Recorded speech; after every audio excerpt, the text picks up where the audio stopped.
Hi guys, this is the Hunter Archive, and today we'll be discussing another Easter egg. This time we'll be discussing about the GitHub Skyline Easter egg, which was found pretty recently. Let's dive right into it. Let's start with something that's a tad more obvious. What exactly is GitHub Skyline?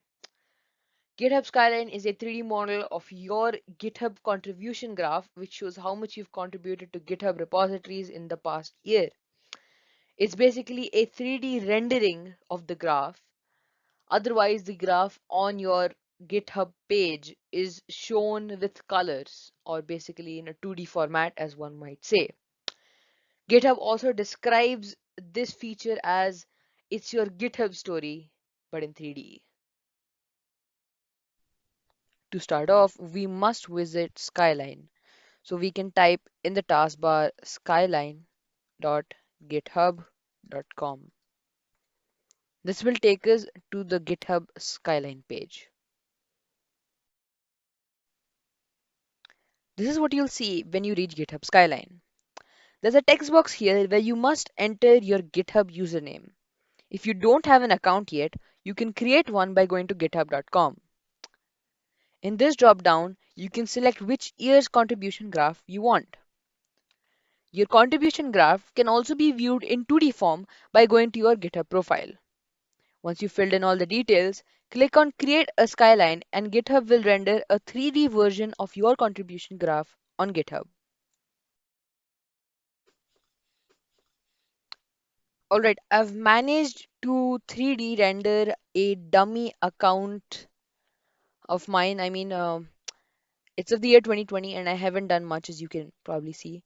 So basically, this is the 3D rendering of your contribution graph on GitHub, which basically shows how much you've contributed to GitHub repositories over the past year.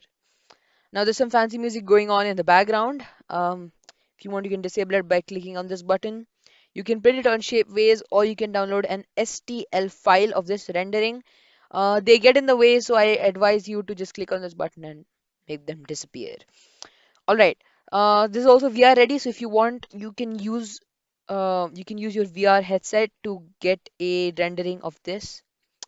Now, um, I have rendered the contribution graph of a dummy account, like I said, and you can just see this little stub right here.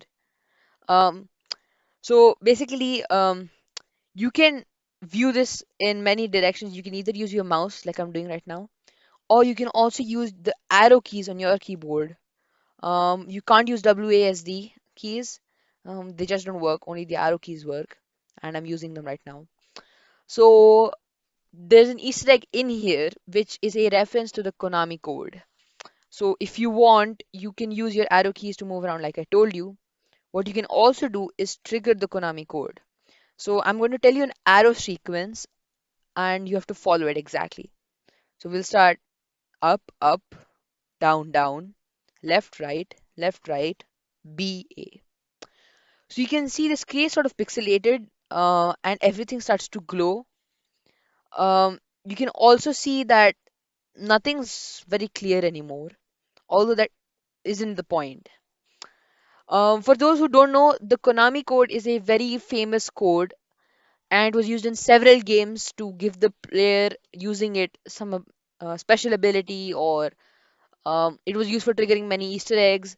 The most famous example I can give you is probably of the game Contra, where if you entered the same code which I told you right now, up, up, down, down, left, right, BA, it would give you some extra lives, I think 100 if I'm not wrong.